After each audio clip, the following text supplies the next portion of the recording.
Thank you all for being with us. We were scheduled to be out here earlier.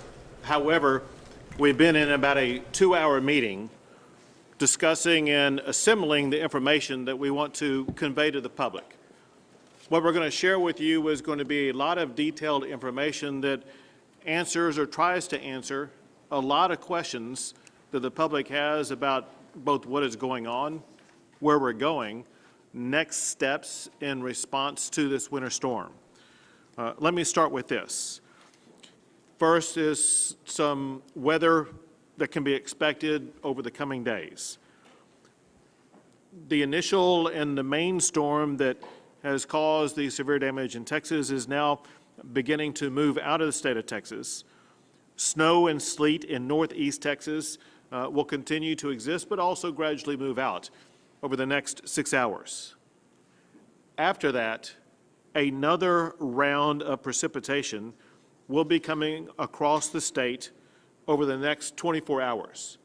Most of that precipitation will be in the southern part of the state, mostly around I-10 and south, maybe reaching as far north as the Austin area, probably not going much further north than the Austin area. Cold temperatures will remain across much of the state for the next few days. Most of the state will be below freezing tomorrow morning. Along I-10 and north will remain freezing through Thursday night, with ultra cold temperatures once again on Thursday night. We should, across the state, start getting above freezing on Saturday. Many transportation issues across the state on roadways in every region will remain challenging for the next few days. Next is a report from the Public Utilities Commission with regard to power. Since midnight this past night, since 12:01 a.m. this morning, 6,000 megawatts have been added to the Texas grid. That equals about power for about 1.2 million households. Several things have assisted in this. One of the power outages in the state was the nuclear plant project, the STMP, the South Texas Nuclear Plant Project, as well as coal, generated power, were shut down. The part of the additional, let me say it this way, in addition to the 1.2 million households that have had power restored already, there will be additional onboarding that will be coming from the South Texas Nuclear Project, which began operations early this morning and will complete operations tonight. And then additional operations will increase from coal-produced power. They will add more than 2,000 megawatts, which will provide additional power for about 400,000 homes in addition to the 1.2 million that I was talking about earlier. In addition to that, there are various small natural gas generators that are currently going on and off. They should sporadically add about 3,000 megawatts over the next 24 hours, and that would equate to about 600,000 homes. As of this time, there continues to be problems with natural gas-fired generators as well as wind generation. About 19,800 megawatts of gas-powered generation is still offline because of either mechanical issues or the lack of the supply of gas for those gas generators to produce power. 17,200 megawatts of renewable generated power remain out either because of freezing of the wind or because of lack of sun for the solar. Some natural gas produced in Texas and I'm about to tell you a way in which we will be adding more power to our system. Some natural gas produced in Texas is currently being shipped to locations outside of the state. I have, earlier today, issued an order effective today through February the 21st, requiring those producers that have been shipping to locations outside of Texas to instead sell that natural gas to Texas power generators that will also increase the power that's going to be produced and sent to homes here in Texas. That will increase the ability of gas power generators in Texas to increase power sent to the Texas power grid. Through multiple phone calls and actions, the White House has assisted Texas with orders that allow additional power generation or have accelerated the nuclear plant restoration.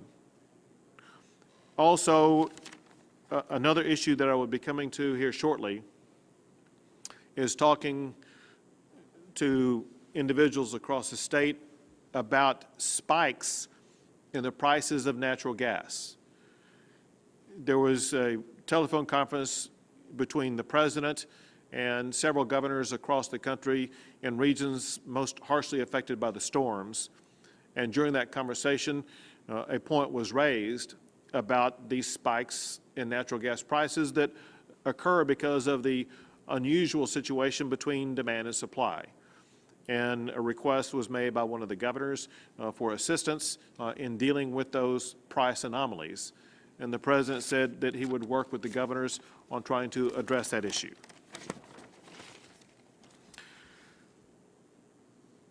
Let me address where we are with power outages and the way and the whys of how some of that works. Right now, there still remains about 10,000 megawatts that is off the grid and as a result is not contributing to power in the state. People want to know how decisions are made about whose power is turned off and whose power is left on. And I want to let you know how that process works. Decisions about power outages are made by either city-owned utilities or co-op-owned utilities. And it would not be any state-based entity that makes those decisions, except power outages by investor-owned utilities. Those are regulated by the Public Utilities Commission. Those include, for the most part, Oncor, CenterPoint Energy, AEP, and Texas New Mexico Power. And an order has been made to ensure that everybody that is subject to regulation by the PUC will have access to power on at least a rotating basis during the remaining time period until power is fully up and running. I have some more information to cover, but I want to let you know a couple of topics that will be coming up that will be addressed by other people at the table. A broad category is the emergency response efforts to help Texans in need at this time, and that will be addressed by Chief Nimkid of the Texas Division of Emergency Management. Another is in many regions across Texas, there are increasing challenges with regard to water quality. They will be addressed by Toby Becker, the Executive Director for the Texas Commission on Environmental Quality.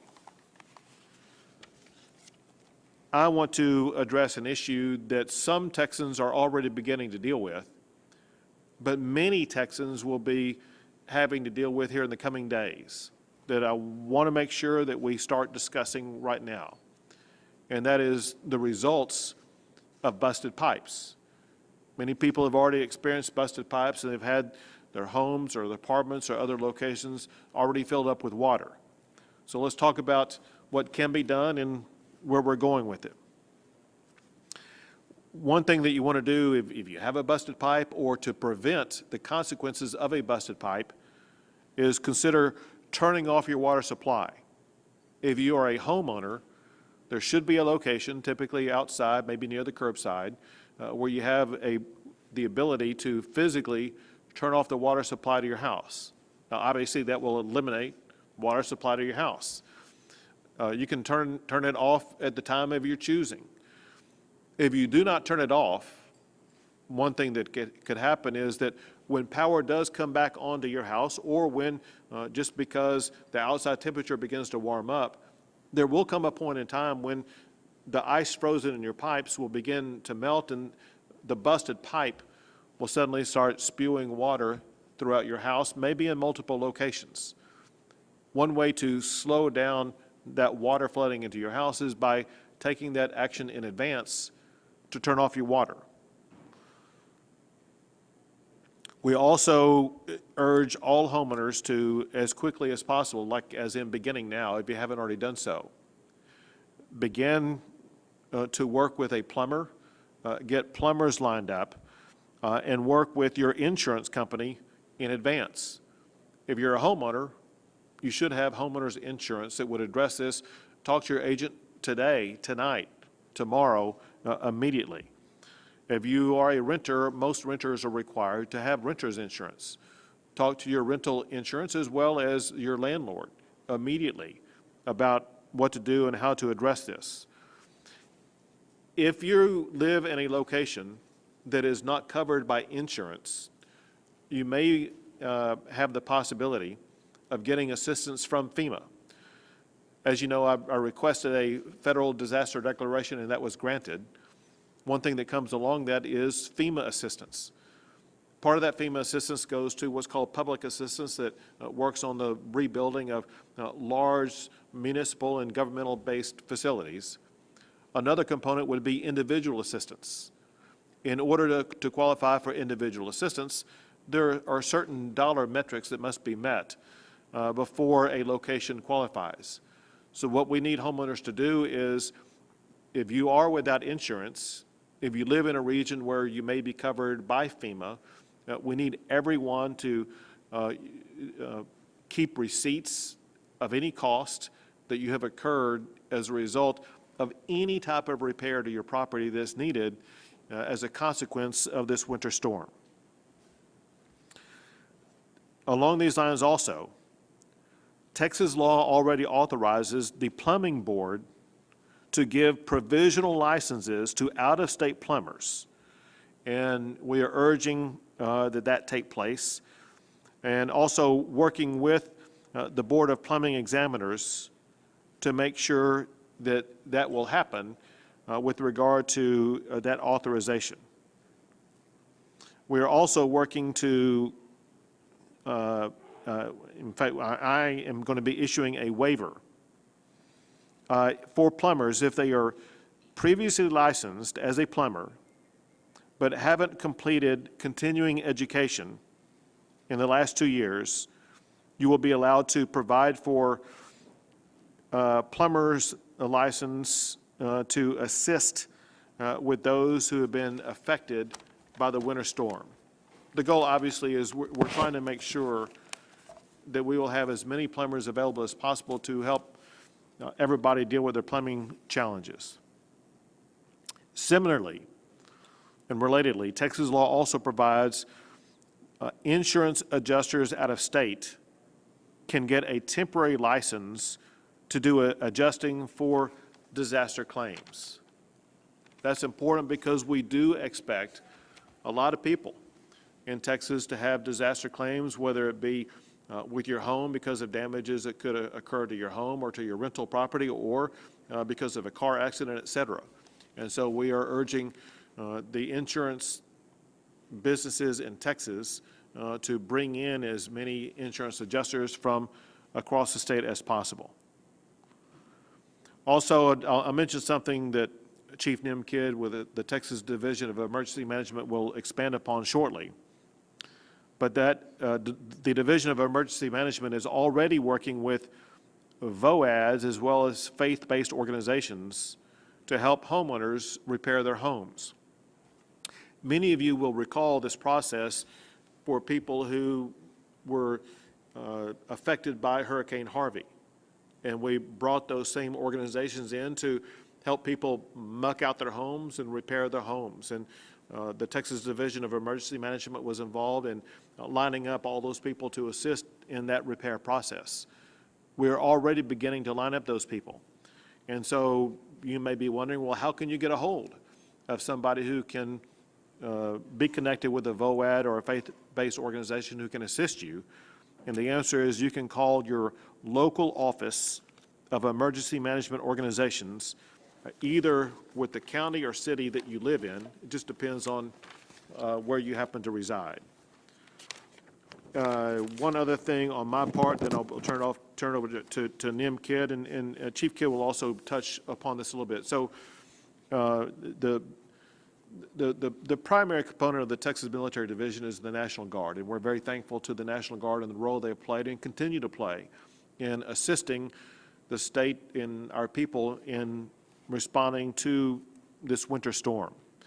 The National Guard is assisting with regard to warming centers across the state that Chief Kidd will talk more about. They are also assisting with regard to roadways and providing air crews for a variety of different efforts to make sure that we are better able as a state to address this challenge.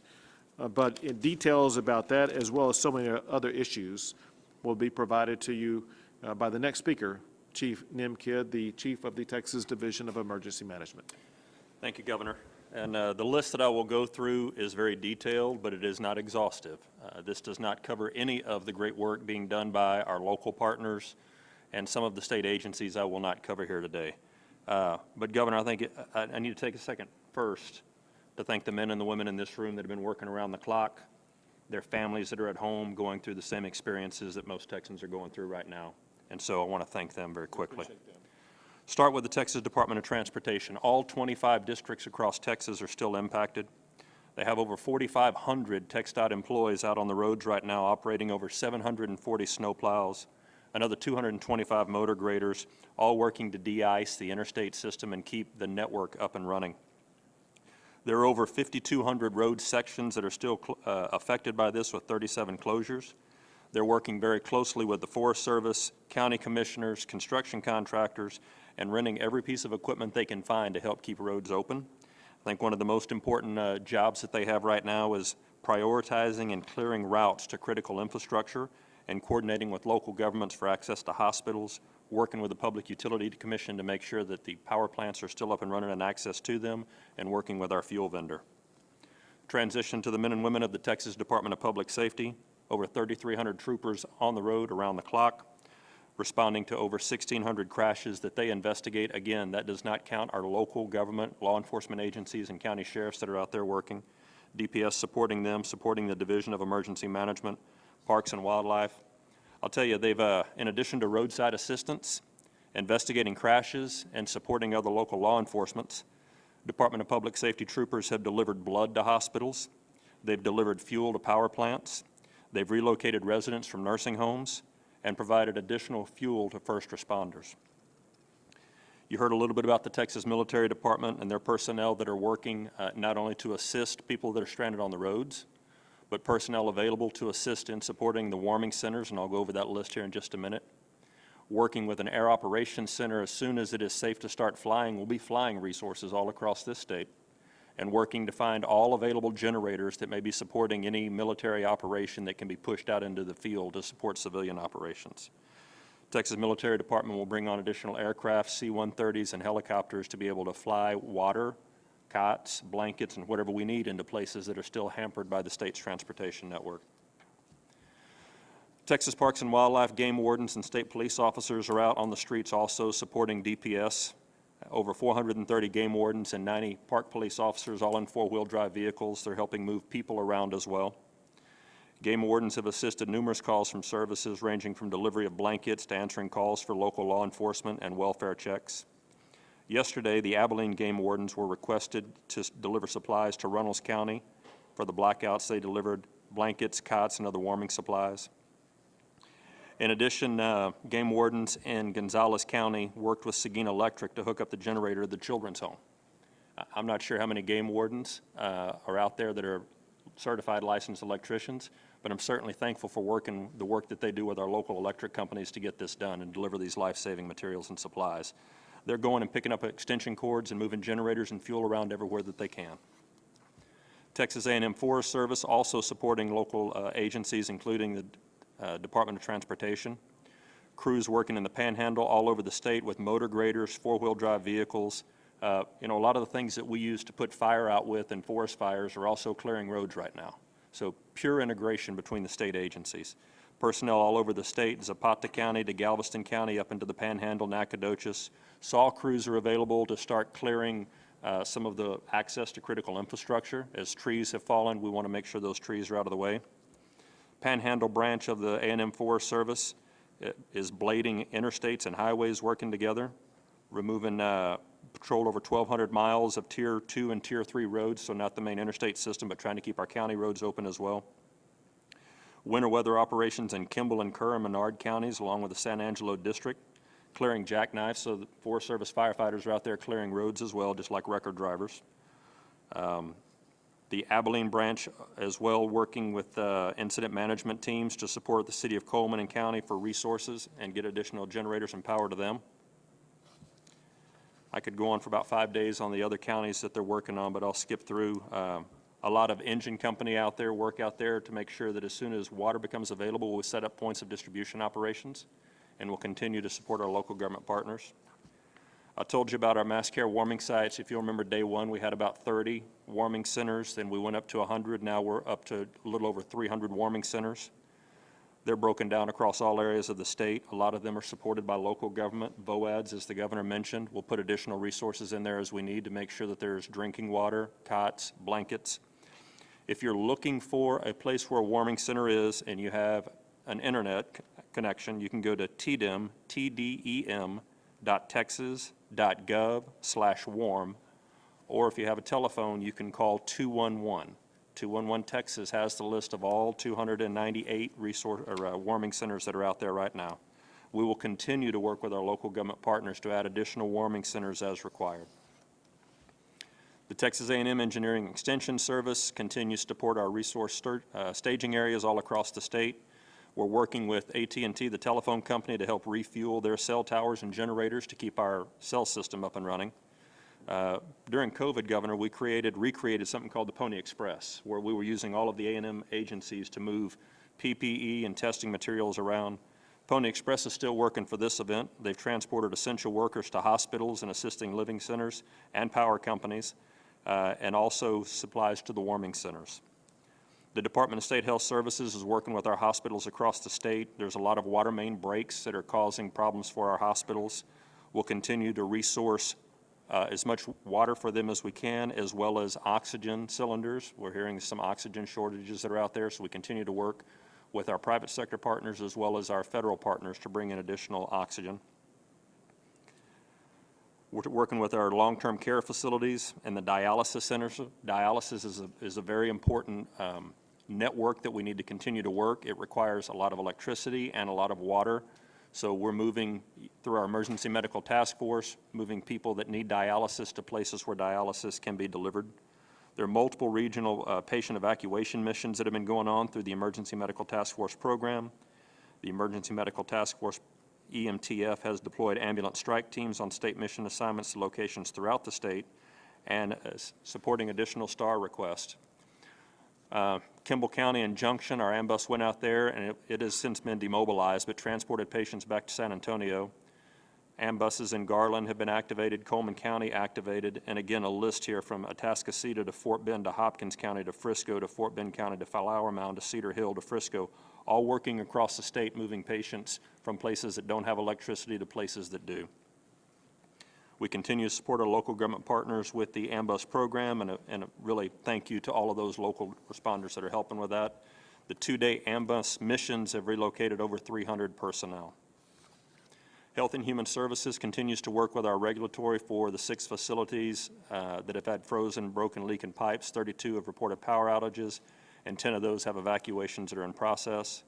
We continue to support our local health authorities and local health administrations, and continue to support 211. 211 has done a tremendous job in taking a number of calls. I think the wait time is down to 3 to 5 minutes. They brought on the right people, Governor, to be able to answer the questions. So big hats off to the Health and Human Services Commission. And while people is our main focus, agriculture is still a way of life in Texas. The Texas Animal Health Commission, the Texas Department of Agriculture, A&M AgriLife Extension, and A&M Veterinary Emergency Medical Team have been out working to support our livestock areas. Yesterday, they hosted a call with all the industry leaders to make sure that gas curtailments can also not have a severe impact on our livestock so that we'll continue to get our food in the future. And then finally, last word on recovery. You've heard of the Texas VOADs, our volunteer organizations active in disaster, great partners to us in every event. We do have a 254 county emergency declaration. We are working with Fema to increase that for public assistance and individual assistance. As Governor mentioned, that's going to require some proving of damages.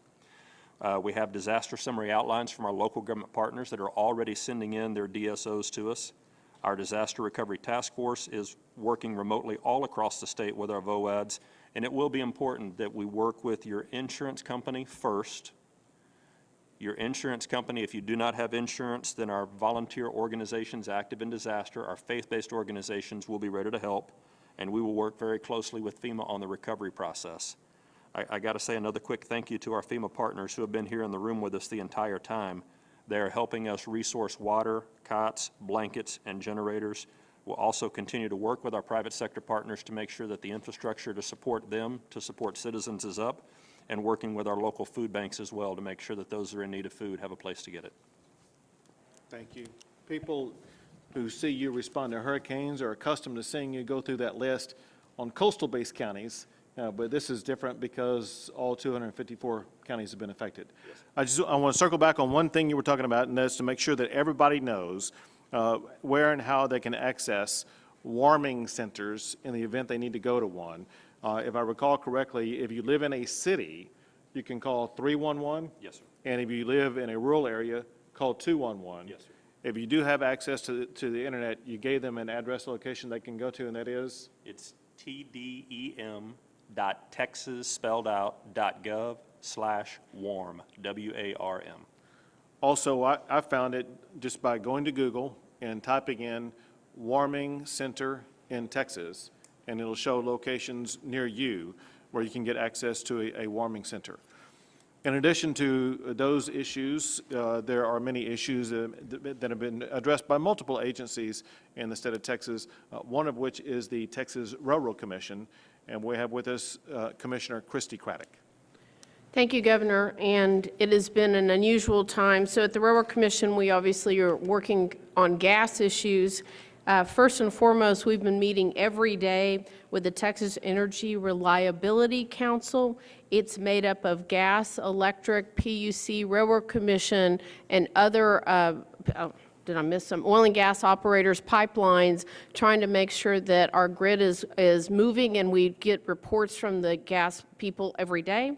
I will say we've had multiple calls on top of that with operators to make sure that we start getting gas online. So the good news in the west and in the southern part of the state is that we're beginning to unfreeze, and in doing so, we've been working with the PUC to try to make sure there is electricity out to some of these well sites and these processing plants so gas can start moving in this state. It's really important. That being said, we've had a lot of gas in the state. If you are getting gas into your home, you're getting it because our gas producers are getting gas to the state. They're doing with maximum withdrawal. We not only produce, but we have storage facilities in the state, so they're doing maximum withdrawal out of their storage facilities to make sure we have gas available. And so we are seeing some of that gas begin to really move in producing areas getting back online. That's a plus for us long term. Look, our priorities have been working with both TDEM as well as TxDOT, PUC, and other state and local agencies to make sure our operators can get back onto their leases, to make sure that they're safe first and foremost as well, and to continue to provide that gas to Texas.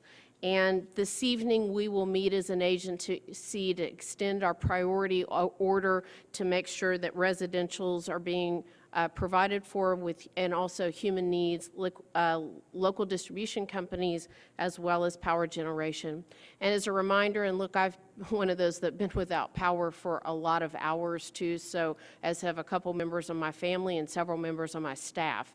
But reminder, please don't use your gas where you're not supposed to. We are having carbon monoxide issues. We want you to be safe. We want you to be warm, but don't get carbon monoxide poisoning. Don't use your gas how you're not supposed to. So it is a real safety issue as well. If you see an issue with your gas as well as a broken pipeline or something like that that you know is a gas pipeline, please call your local distribution company, your gas company that you get your gas from.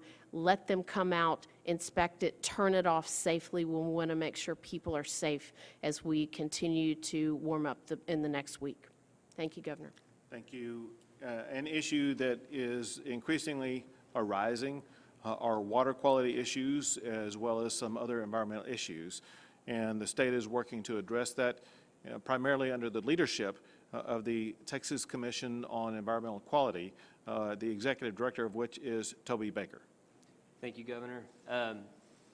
We've seen over the last 24 hours the number of local drinking water systems being impacted go up significantly.